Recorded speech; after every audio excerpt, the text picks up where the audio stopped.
மண்ணின் மைந்தர்களை புறக்கணித்து விட்டு அந்த மாநிலத்தில் ஒரு விளையாட்டு நடத்தும் போது அது நாம கண்டிப்பாக எதிர்க்க வேண்டிய கட்டாயம் இருக்குது. ஏன்னா தமிழ் மண்ணில் தமிழர்கள் எங்கு புறக்கணிக்கப்பட்டாலும் அதை எதிர்த்து பேசக்கூடிய, எதிர்த்து போராடக்கூடிய தலைவர் அவர் பின்னால் நம்ம இருக்கிறோம். அதனால தமிழ்நாட்டை சார்ந்தவர்கள் இடம்பெறுவது அரிதலும் அரிது. அதிலும் குறிப்பாக பார்த்தீங்கன்னா அப்படியே இடம்பெற்றாலும் கூட அது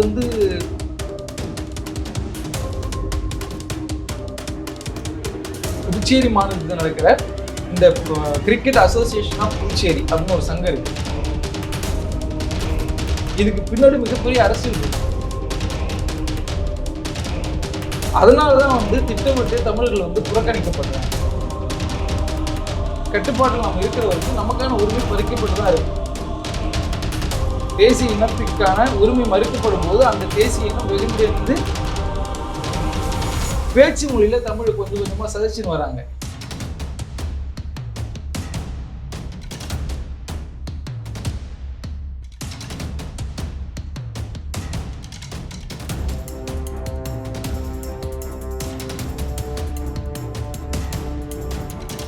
வி தமிழின் அன்பு வணக்கங்கள். இன்று நம்மோடு இணைந்திருப்பவர் புதுவை மாநிலத்தின் தெற்கு அமைப்பாளர், தமிழக வாழ்மை கட்சியின் புதுவை அருளொளி அவர்கள். வணக்கங்க. தமிழக வாழ்மை கட்சி தொடர்ந்து மக்களுக்கான போராட்டத்தை எடுத்துக்கிட்டே வராங்க. அதுல நீங்களும் நிறைய இடங்கள்ல பங்கேற்று இருக்கிறீங்க. இன்னைக்கு கடந்த வாரம் நீங்க ஒரு போராட்டம் நடத்த பார்த்த ஒரு கிரிக்கெட்டுக்காக நீங்க போராட்டம் நடத்ததை பார்த்தோம். அது எதற்காக நடக்குது? கிரிக்கெட்ல தமிழக வாழ்மை கட்சிக்கு என்ன வேலை இருக்கு? கிரிக்கெட்னு அப்படின்னு பார்க்க கூடாது. ஒரு மாநிலத்தோட மண்ணின் மைந்தர்களை புறக்கணிக்கிற ஒரு வேலை தான் அது. அது கிரிக்கெட்டோ இல்லை எந்த விளையாட்டாலும் சரி, மண்ணின் மைந்தர்களை புறக்கணித்து விட்டு அந்த மாநிலத்தில் ஒரு விளையாட்டு நடத்தும் போது அது நாம கண்டிப்பாக எதிர்க்க வேண்டிய கட்டாயம் இருக்குது. ஏன்னா நான் இருக்கிற கட்சியும் சரி, தலைவரும் சரி, தமிழ் மண்ணில் தமிழர்கள் எங்கு புறக்கணிக்கப்பட்டாலும் அதை எதிர்த்து பேசக்கூடிய, எதிர்த்து போராடக்கூடிய தலைவர் அவர் பின்னால் நம்ம இருக்கிறோம். அதனால கிரிக்கெட் பொதுவாக உங்களுக்கு கிரிக்கெட் பற்றி தெரியும். கிரிக்கெட் ஒரு என்ன சொல்றது, உயர் சாதிக்கான விளையாட்டாக தான் இது நாள் வரை நம்ம பார்த்துட்டு இருக்கிறோம். அப்போ இந்திய அளவில் இருக்கிற கிரிக்கெட் பிளேயர்ஸ், நீங்கள் இந்த கிரிக்கெட் டீமில் பார்த்தீங்கன்னா தமிழ்நாட்டை சார்ந்தவர்கள் இடம்பெறுவது அரிதலும் அரிது. அதிலும் குறிப்பாக பார்த்தீங்கன்னா அப்படியே இடம்பெற்றாலும் கூட அது உயர் சாதிக்காரங்களாக தான் இருப்பாங்க. ஆக அந்த கிரிக்கெட் விளையாட்டுல மாநில அளவில் நடக்குது இல்லையா, அந்த போட்டியிலாவது குறைந்தபட்சம் பிற்படுத்தப்பட்ட, தாழ்த்தப்பட்ட, ஒடுக்கப்பட்ட, ஏழை எளிய விளையாட்டு வீரர்கள் பங்கு பெறுவார்களா அப்படின்னு பார்த்தா அதுவும் இல்லை. புதுச்சேரி மாநிலத்தில் நடக்கிற இந்த கிரிக்கெட் அசோசியேஷன் ஆஃப் புதுச்சேரி அப்படின்னு ஒரு சங்கம் இருக்கு. அது இந்திய கிரிக்கெட் ஆணையத்தால் அங்கீகரிக்கப்பட்ட ஒரு சங்கம். அப்ப அந்த சங்கத்தோட பணி என்னன்னா, புதுச்சேரியில் இருக்கிற விளையாட்டு வீரர்களை ஊக்கப்படுத்தி அவர்களை நல்ல வீரர்களா உருவாக்குறது தான் அவங்களோட பணி. ஆனா அதை விட்டுட்டு புதுச்சேரியில் நடக்கின்ற அந்த விளையாட்டுல முழுக்க வெளி மாநிலத்தவரை கொண்டு அதுல விளையாட வைக்கிறாங்க. மண்ணின் மைந்தர்கள் திட்டமிட்டே புறக்கணிக்கப்படுகிறார்கள். அதனாலதான் அதை கண்டிச்சு நாங்க போராடணும். இப்ப நீங்க மண்ணின் மைந்தர்கள்ன்ற வார்த்தையை தொடர்ந்து பயன்படுத்தினால இந்த கேள்வி கேட்கிறேன். மண்ணின் மைந்தர்கள் இங்க ஆள ஆரம்பிச்சுட்டா எல்லாமே மாறிடும் சொல்லி தமிழ்நாட்டுல ஒரு பேச்சு பொருள் இருக்கு. தமிழர்களே ஆளணும், அந்த மண்ணின் மைந்தர்கள் ஆள்னாதான் உங்களோட வழி புரியும். புதுவையில மண்ணின் மைந்தர் தானே ஆள்றாரு. ஏன் அது அரசாங்கம் ஏன் அதுல நடவடிக்கைகளை, நீங்க ஏன் அதுல தலையோட தேவை வருகிறது? தமிழர்கள் அப்படிங்கிறத விட இப்ப புதுச்சேரி மண்ணை சார்ந்தவர்கள் தான் ஆள்றாங்க, அதுல மாற்று கருத்து இல்லை. ஆனா அது எதன் கட்டுப்பாட்டுல வருதுன்னா இந்திய அரசோட கட்டுப்பாட்டில் தான் வருது. இப்ப இந்த கிரிக்கெட் கூட எடுத்துக்கீங்களேன், இதுக்கு பின்னாடி மிகப்பெரிய அரசியல் இருக்கு. ஏன்னா அங்க இப்ப தாமோதரன் ஒருத்தர் புதுச்சேரியில அந்த அசோசியேஷன், கிரிக்கெட் அசோசியேஷன் அவர் தான் வச்சிருக்காரு. அவர் மிகப்பெரிய தொழிலதிபர். அவருடைய பின்னணின்னு பாத்தீங்கன்னா கண்டிப்பா பிஜேபி தான். நேரடியா அவர் அமித்ஷா கூட தொடர்புல இருக்கிற ஒரு ஆட்கள் வச்சுக்கலாம். அப்ப அவரை இயக்குறது முழுக்க இந்திய அரசாங்கம் தான் இயக்குது, ஆளுநருக்கு தான் இயக்குது. அதனாலதான் திட்டமிட்டு தமிழர்கள் புறக்கணிக்கப்படுறாங்க. அதன் அடிப்படையில் பார்த்தீங்கன்னா இந்திய தேர்தல், இந்திய அரசாங்கத்துக்கு கீழ் அது ஒரு யூனியன் டெரிட்டரி வரும். அப்ப அதன் அடிப்படையில் பார்த்தீங்கன்னா அவங்களுடைய கட்டுப்பாட்டில் நம்ம இருக்கிற வரைக்கும் நமக்கான உரிமை பறிக்கப்பட்டு தான் இருக்கும். அதனாலதான் நம்ம என்ன சொல்றோம்னா, தொடக்க காலத்துல இருந்து தமிழ்நாட்டில் பார்த்தீங்கன்னா தனிநாடு என்ற கோரிக்கை எழுந்துட்டு இருக்கு. குறிப்பா இப்ப தொடக்கத்தில் தென்னாடு சொல்லுவாங்க, அதன் பிறகு தமிழ்நாடு. அப்ப நீங்க புதுவையும் தனியா பாடணும்னு நினைக்கிறீங்களா? இல்ல புதுவை தனியா நம்ம நினைக்கல. ஒரு தேசிய இனத்துக்கான உரிமை மறுக்கப்படும் போது அந்த தேசிய இனம் வெகுண்டெழுந்து அது ஒரு தனி தேசியமா அங்கீகரிக்க வேண்டும் என்பது இல்ல அவங்களுடைய விருப்பமா அது இருக்கும். அப்படிதான் தமிழகத்துல நடந்தது. அப்போ எனக்கான உரிமை ஒவ்வொன்றா மறுக்கப்படும் போது அது கடைசி கட்டமா தான் அந்த புரட்சி வெடிக்கும். அதனுடைய தொடக்கமா தான் இது. இந்த உரிமை பறிக்கப்படும் போதெல்லாம் எங்களுடைய வாழ்வுரிமை பறிக்கப்படுது. ஒவ்வொரு கல்வியில, வேலை வாய்ப்புல, விளையாட்டுல, இப்படி எங்களுடைய மண்ணின் மைந்தர்களோட உரிமை பறிக்கப்படுது. அப்படிங்கிறதால தான் நாங்க அதை எதிர்த்து போராடுறோம். நம்ம இப்படி நான் இந்த கேள்வி கேட்கிறேன். அப்ப தமிழர்கள் தான் தமிழை ஆளணும்னு நினைச்சாலும் கூட அந்த கொள்கை ரீதியாக அவங்க வந்து தமிழர்கள் உணரலைன்னா இந்த சிக்கல்கள் வருமா?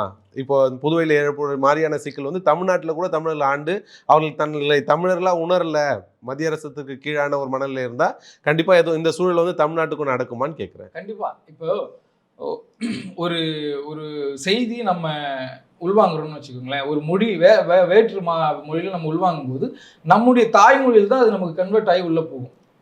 அப்படி நம்ம எளிமையா நம்முடைய உணர்வுகள், நம்முடைய இப்போ வரலாறுகள் எல்லாமே நம்ம தமிழ் மொழி நம்மளுடைய முன்னோர்கள் இவங்களுடைய வழித்தோன்றல் தான் வச்சுக்கோங்களேன். அப்போ இப்படி இருக்கிற சூழல்ல நான் ஒரு தமிழனா என்னை உணரலைன்னா, நான் ஒரு தேசிய இனத்தின் பிள்ளை அப்படின்றத உணரலைன்னா, நான் வந்து கட்டாயமா மாற்று இனத்தவருக்கு அடிமையாக தான் இருக்க முடியும். அப்படிதான் நிறைய ஆட்சியாளர்கள் இங்க இருக்கிறாங்க. அப்ப அதை வந்து வளர்க்க கூடாது, நம்ம இன உணர்வு பெற்றுவிடக்கூடாது, மொழி உணர்வு பெற்றுவிடக்கூடாது என்பதுல இந்த இந்திய அரசாங்கம் ஆளுநருக்கும் தெளிவா இருக்கிறாங்க. அதனாலதான் நம்மளுடைய கல்வியில நம்மளுடைய மொழி இல்லை, ஆட்சி மொழி இல்லை, அலுவல் மொழியா தமிழ் இல்லை, வழிபாட்டு மொழியா தமிழ் இல்லை. இப்போ இன்னும் சொல்ல போனா நம்மளுடைய பேச்சு மொழியில தமிழ் கொஞ்சம் கொஞ்சமா சிதைச்சுன்னு வராங்க. அப்படி மொழி சிதைக்கப்பட்டா இந்த இனம் அழிந்து போகும், இவர்களுக்கு தொடர்ந்து நம்ம அடிமையாக்கப்படுவோம். அந்த வேலையை தான் இவங்க திட்டமிட்டு செய்யறாங்க.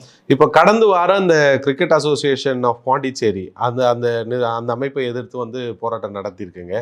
அந்த போராட்டத்தின் விளைவு என்ன? இப்போ வந்து நம்ம அந்த போட்டி தொடங்கும் போது நம்ம அறிவிச்சு ஒரு மிகப்பெரிய முற்றுகை போராட்டம் நடத்தினோம்.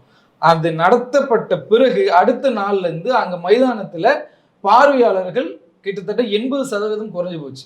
வெறும் 20%. அதுவே மிகப்பெரிய அடி அவர்களுக்கு. அதன் பிறகு நாம 80% வந்து அங்க மாற்று இனத்தவர், வேறு மாநிலத்தை சார்ந்தவர் தான் அங்க இருக்கிறாங்க. அப்போ நம்ம தமிழர்கள் வந்து தமிழர்கள்னு சொல்ல மண்ணின் மைந்தர்கள், புதுச்சேரி மண்ணின் மைந்தர்கள் ஒரு 4 பேரை சேர்க்கிறதா அவங்க வந்து சொல்லியிருக்கிறாங்க. நம்ம போராட்டத்துக்கு பிறகு அது ஒரு ஒரு சின்ன வெற்றி நமக்கு. ஆனா அது வந்து 80% மாறணும். மாறி முழுமையா மண்ணின் மைந்தர்கள் தான் அங்க வந்து அதை விளையாடணும். ஏன்னா அது அது மிகப்பெரிய பணம் வந்து அதுல இல்ல. நான் முதல்ல இதை கேட்டுன்னு நினைக்கிறேன். குறிப்பா ஒருவரை நீங்க வந்து குற்றம் சாட்டுறீங்க, தாமோதரன் அவர்களை வந்து நீங்க வந்து குறிப்பிடுறீங்க. அவரை பற்றி ஒரு 15 குற்றச்சாட்டுகள், கிட்டத்தட்ட 15 குற்றச்சாட்டுல 13 குற்றச்சாட்டுகள் வந்து அவர் மேலே நீங்க வைக்கக்கூடியதா பார்க்க முடியும்.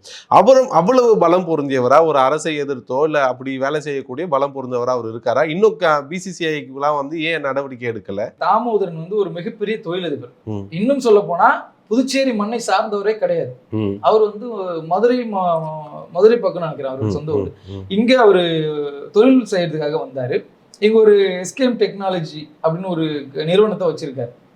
அவரு இந்தியாவில் பார்த்தீங்கன்னா ஒரு 200ல இருந்து ஒரு 300க்குள்ள பணக்கார வரிசையில வருவார். மிகப்பெரிய பணக்காரர். புதுச்சேரியில ஒரு முதல் 5க்குள்ளே வருவார் நினைக்கிறேன். அப்படி மிகப்பெரிய பணக்காரன்னு வச்சுங்களேன். அப்ப அவர் என்ன பண்றாருன்னா, இப்போ பிசிசிஐ வந்து இந்த பாண்டிச்சேரி அசோசியேஷன், கிரிக்கெட் அசோசியேஷனுக்கு ஆண்டுக்கு 11 கோடி ஒதுக்குறாங்க. அந்த 11 கோடி இவர் என்ன பண்றாருன்னா, தன்னோட நிறுவனம் இருக்கு இல்லையா, நிறுவனத்துக்கு அவருக்கு சொந்தமான நிலங்களை வந்து குத்தகைக்கு கொடுக்கிறாரு. அந்த கிரிக்கெட் அசோசியேஷனுக்கு குத்தகை கொடுக்கிறாரு. அவரோட சொந்த நிலத்தை அசோசியேஷன் அவர் தான் வச்சிருக்காரு. குத்தகைக்கு இவர் தான் கொடுக்கிறாரு. கொடுத்துட்டு அந்த பணத்தை இவரே எடுத்துக்கிறாரு.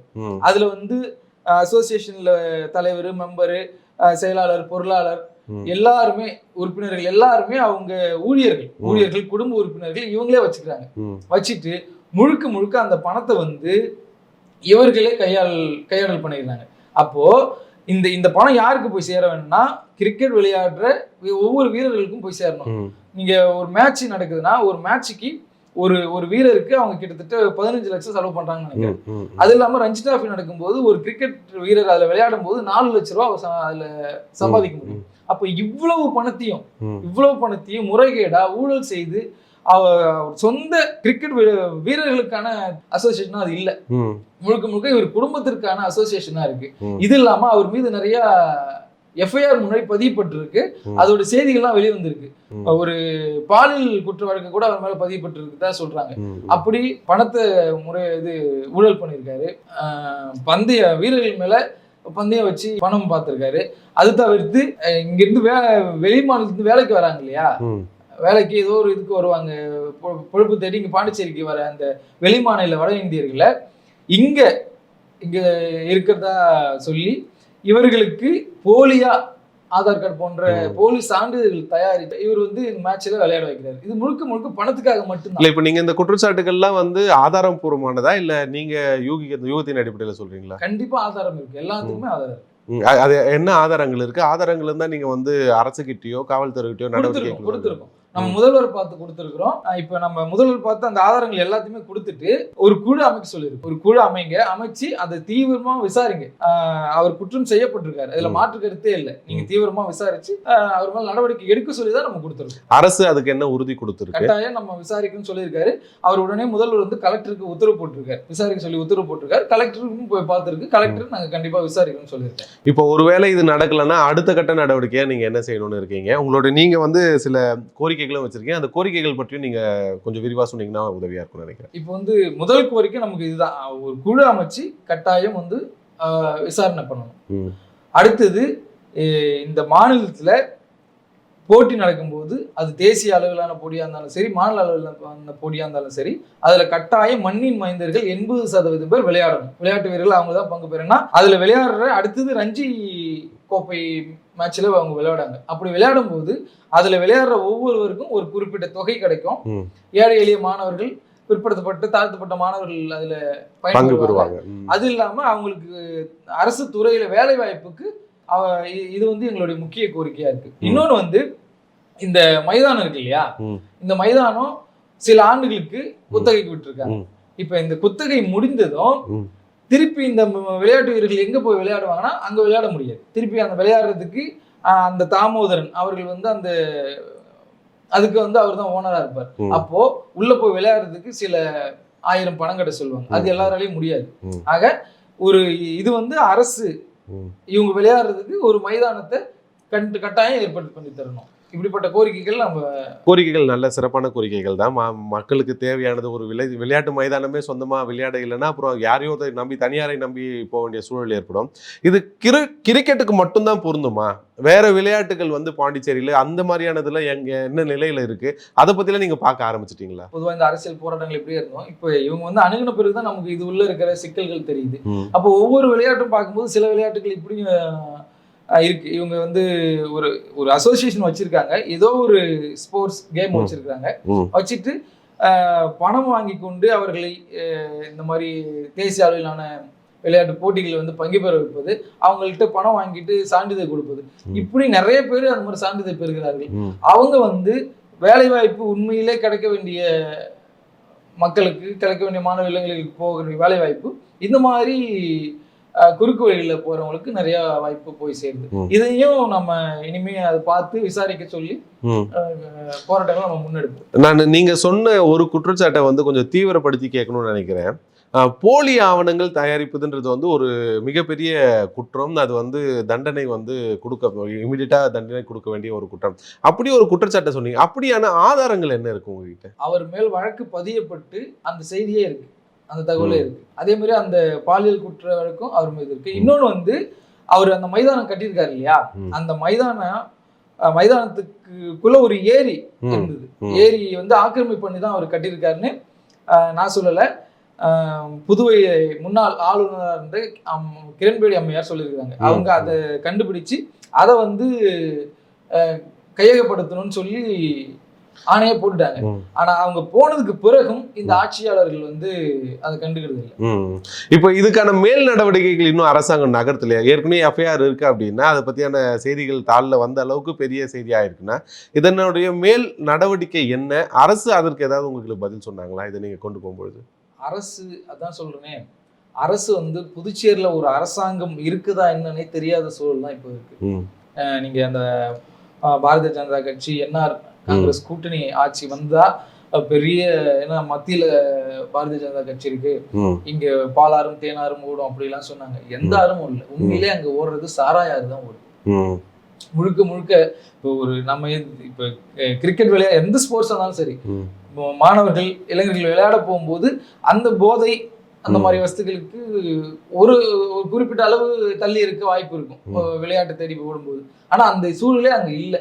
ஏன்னா முழுக்க முழுக்க முழுக்க தெருவுக்கு தெரு அங்க சாராய கடை இருக்கு, பார் இருக்கு, இரவு முழுக்க குடிப்பதற்கு பப்பு, பெண்கள் ஆண்கள் எல்லாம் குடிச்சு கூத்தடைறதுக்கு எல்லா வசதியுமா அங்க இருக்கு. இது தவிர்த்து சாராய கடைகள் 24 மணி நேரமும் இயங்கக்கூடிய சாராய கடை புதுச்சேரியில தான் இருக்கு. எங்க கிராமம், நம்ம எங்க தொகுதியை சுத்தி மொத்தம் கிட்டத்தட்ட ஒரு 25 கடைகள் மேல இருக்கு. ஒரு சின்ன ஒரு 2-3 கிராமம் அதை சுத்தி எவ்வளவு கிலோமீட்டருக்குள்ள இருக்கும்? அது என்ன ஒரு சுற்றளவு ஒரு 10 கிலோமீட்டருக்குள்ளதான் இருக்கு. அதுக்கே 25 கடைகள் மேல இருக்கு. இன்னும் அதிக புது கடைகள் அப்படியே கட்டிக்கிட்டே இருக்காங்க. இன்னும் கேட்டீங்கன்னா அந்த புதுசா அந்த ரெஸ்டோ பார்னு ஒண்ணு கொண்டு வந்துட்டு வீட்டுல கூட நீங்க வச்சுக்கலாம் அப்படின்ற ஒரு சூழல் கொண்டு வந்துட்டாங்க. அப்போ ரொம்ப மோசமான ஆட்சியாளர்களா இருக்காங்க. இப்போ புதுசா ஒரு 4 சாராய ஆலை திறக்கிறதுக்கான நடவடிக்கை எடுத்துட்டு இருக்காங்க. அப்ப புதுவையினுடைய எதிர்காலம் தான் என்ன இப்ப எதிர்காலத்துல நம்ம புதுவையை பத்தி சொல்லணும்னா என்னவா இருக்கும் சிறப்புன்னு சொன்னா? புதுச்சேரியில என்னவா இருக்குன்னா எதிர்காலத்துல வந்து சாராயம் குடிச்சு இளைஞர்கள் மடிஞ்சு போற நிலைமை தான் இருக்கும். நீங்க இப்ப எங்க ஊர் வந்து குருவினத்தம் கிராமத்துல எடுத்துட்டீங்கன்னா அதிகமா இளம் விதவைகள் இருக்கிற கிராமம். ஏன்னா முழுக்க முழுக்க இந்த சாராயம் கள்ளச்சாராயத்தை குடிச்சு யாருமே இளைஞர்கள் வந்து 40 வயசு தாண்டதே இல்லை. 40 வயசுக்குள்ளவே மடிஞ்சு போயிடுறாங்க. அது தவிர்த்து இப்போ ஒரு கிராமத்துக்கு போனீங்கன்னா காலையில ஒரு 5 மணிக்கு போங்களேன், அங்க டீ கடை இருக்கும். அந்த டீ கடையில நிறைய வயதானவர்கள் இருப்பாங்க, டீ குடிப்பாங்க, மாலையில போனா இருப்பாங்க, அரசியல் பேசுவாங்க, மக்களுக்கான அறிவை வளர்த்துப்பாங்க. எங்க கிராமத்துல வயதானவர்களே இல்லை, எல்லாருமே இந்த குடியால வந்து அழிஞ்சு போயிட்டாங்க. அப்படி நம்ம கூட இருக்கிற இளைஞர்கள் பெரும்பாலான தந்தையர்கள் அப்படிதான் இருந்து போனாங்க.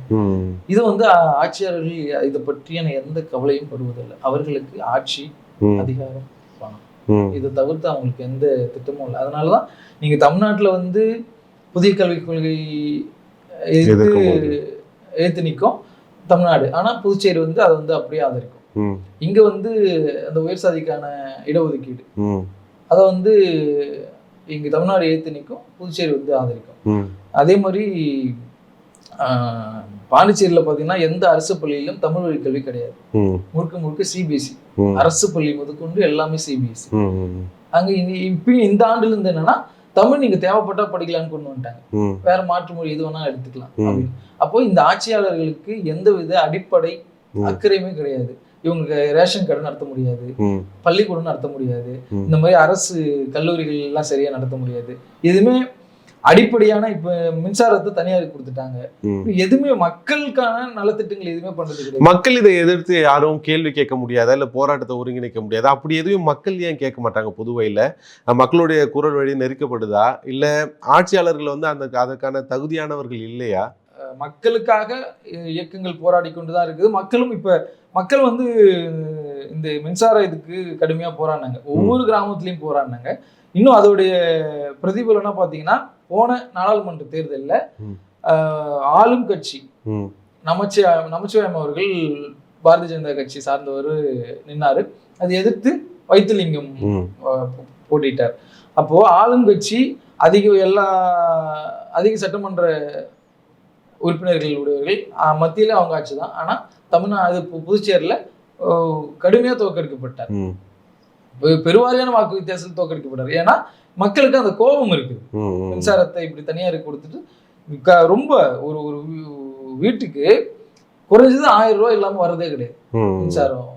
அப்படி அதான் சொல்றேன், இவங்க இதையெல்லாம் நடத்தது கிடையாது. ரேஷன் கார்டு, பள்ளிக்கூடம் இதெல்லாம் நடத்தது கிடையாது. சாராய கடை தோற்கிறதும் பார் தோற்கிறதும் புதுசா ரெஸ்டோபார் போன்றதை தடுக்கிறது தான் இவங்களுடைய பணியா இருக்கு. புதுவைக்கு வந்து ஒரு பெரிய வரலாறு இருக்கு, வரலாறு நெகிலும் ஒரு பெரிய வரலாறு இருக்கு. சமீபத்திய வரலாறுல கூட பாரதிதாசன், பாரதியார் போன்ற பெரும் கவிஞர்களும் இருந்த மண்ணு. நீங்க சொல்றதை கேட்டா வருத்தமா தான் இருக்கு. அப்ப இது எப்படி மாற்றணும்னு சொல்லி ஒரு மக்களின் ஒருவரா, மக்களுக்காக வேலை செய்பவர்ல நீங்க நினைக்கிறது என்ன? மக்கள் வந்து என்னன்னா, புதுச்சேரியில ஜான்குமார்னு ஒரு சட்டமன்ற உறுப்பினர் இருக்காரு. அவர் வந்து பாரதிய ஜனதா கட்சி சார்ந்தவர். அதுக்கு முன்னாடி காங்கிரஸ்ல இருந்தாரு. இப்போ என்னன்னா, அவர் ஒரு தொகுதிக்கு போறார். ஒரு தொகுதியில அவருடைய பின்புலம் எல்லாருக்கும் தெரியும். அவர் வந்து கள்ளல் ஆற்றி வைத்து தான் மிகப்பெரிய கோடீஸ்வரர் ஆனார். அப்போ அந்த பணத்தை வைத்துக்கொண்டு மக்களுக்கு நலத்திட்டங்கள் அப்படின்னு சொல்லி கொடுத்து தன்னை வந்து ஒரு சட்டமன்ற உறுப்பினராக ஆக்கி கொள்கிறார். இப்போ மக்கள் என்ன பண்ணணும்னா, மக்கள் யார் சரியான ஆட்கள் அப்படின்னு பார்க்கணும். குறைந்தபட்சம் நீங்க வீதிக்கு வந்து போராட முடியலனா கூட யார் சரியான ஆட்கள் என்பதை பார்த்தாலும் அவங்களுக்கு வாக்களிக்கணும். இப்போ இப்படியான ஆட்களுக்கு நீங்க வாக்களித்தால், திருப்பி வாக்களித்தால் புதுச்சேரி மிகப்பெரிய பேராபத்தை நோக்கி தான் போகும்.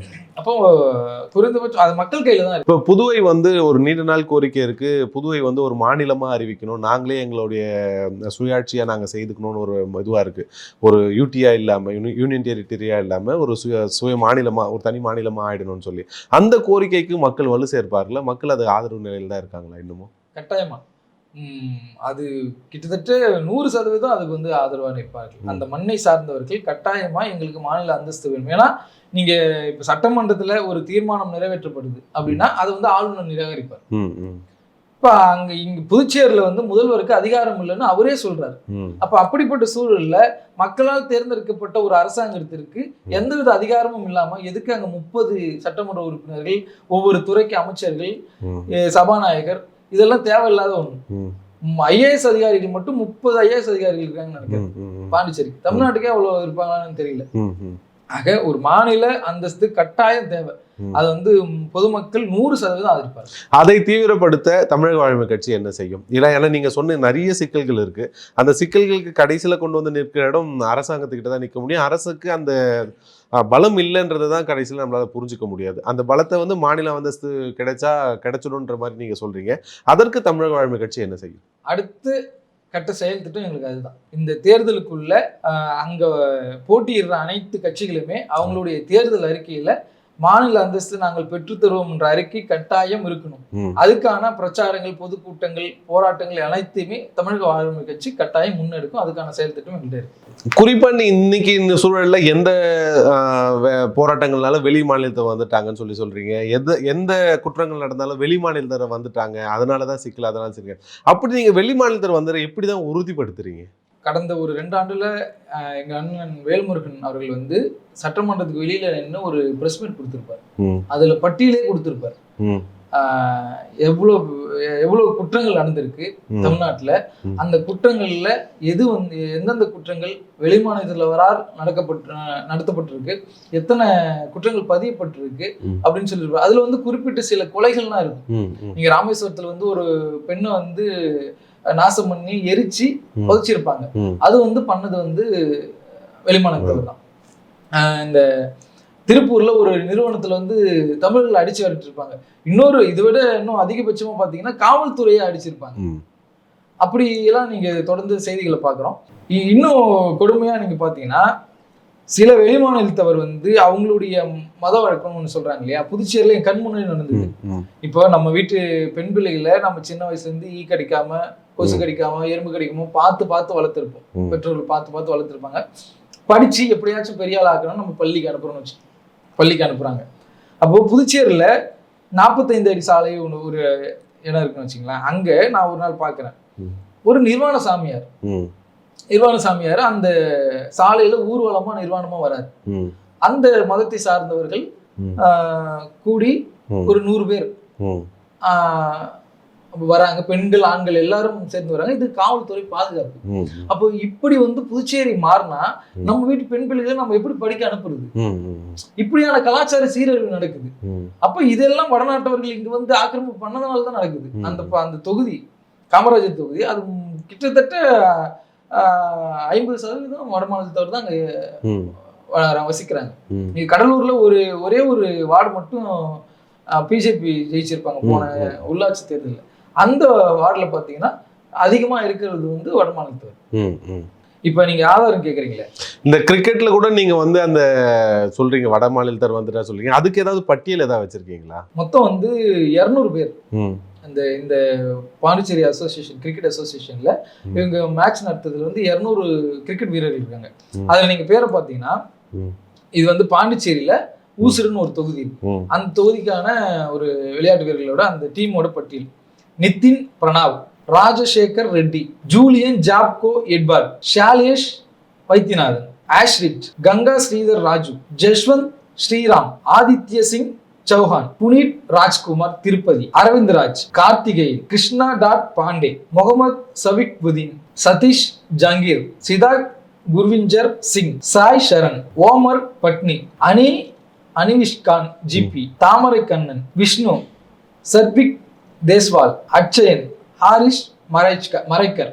இதுல எத்தனை பேர் நீங்க மண்ணின் மைந்தர் ஒரு டீம்ல? இது இன்னும் எல்லா டீமும் அந்த பட்டியல் இருக்கு. எல்லா டீமும் இதே நிலைமை தான். நீங்க காரைக்கால் டீம் எடுத்துங்களேன். காரைக்கால் டீம் கௌதம் தீப் சாஸ்திரி, புபேந்தர் சௌஹான், அபின் மேத்யூ, அமன் அவுஜா, ரோஹித் சௌஹான், ராகுல், நிதேஷ் பட்டேல், அன்கிட் சர்மா, முகமது அக்வித் ஜவாத், வாசிஃப் முக்கடம், சந்தோஷ் குமரன், இது ஒண்ணு, விஜய், விக்னேஸ்வரன் மாரிமுத்து, இது ஒரு பேர், அவ்வளவுதான். அமன் எஃப்கான், பிரதாம் நகோரி, நிதேஷ் சேடாய், விகேஷ் குமார் குப்தா, நிஷாங்க் கே, ஜாசோலியா செந்தில்குமார். இப்படி நீங்க எல்லா டீமையும் நல்லா படிக்க முடியும். எல்லா டீம் பட்டியல் இருக்கு. இது முழுக்க 80% வட மாநிலத்தவர் தான் இருக்காங்க. இது அவங்களே கொடுத்த பட்டியல் தான். இந்த பட்டியல் அரசாங்கத்திட்ட கொடுத்துருக்கோம். புதுவை மாநிலம் வந்து கண்டிப்பா ஒரு நல்ல இடத்துக்கு வந்து சேரணும். போதை இல்லாத ஒரு மாநிலமாகவும் புதுவைன்னு சொன்னாலே இன்னைக்கும் கூட வந்து இங்க இலங்கையர் மதியில வந்து மதுபானங்கள் வந்து குறைந்த விலையில கிடைக்கும். அங்க போனா வந்து கொண்டாட்டங்கள் இருக்குன்ற ஒரு மனநிலை தான் வந்து இன்னைக்கும் இருக்கு. வார இறுதி நாட்கள்ல பெரும் வண்டிகள் வந்து புதுவையை நோக்கி வரதுக்கான காரணமும் அதுவாக தான் இருக்கிறத நம்மளாலையும் உணர முடியுது. புதுவை மண் வந்து மீண்டும் அதன் வரலாறை திரும்பி பெறணும். இலக்கியமும் பாரம்பரியமும் பண்பாடும் நிறைந்த ஒரு மாநிலமா புதுவை மீண்டும் மலரணும்னு சொல்லி கேட்டுக்கிட்டு, உங்களுடைய நேரத்திற்கு மிக்க நன்றி. உங்களுடைய வேலை திட்டங்களுக்கும் வாழ்த்துக்கள். நன்றி.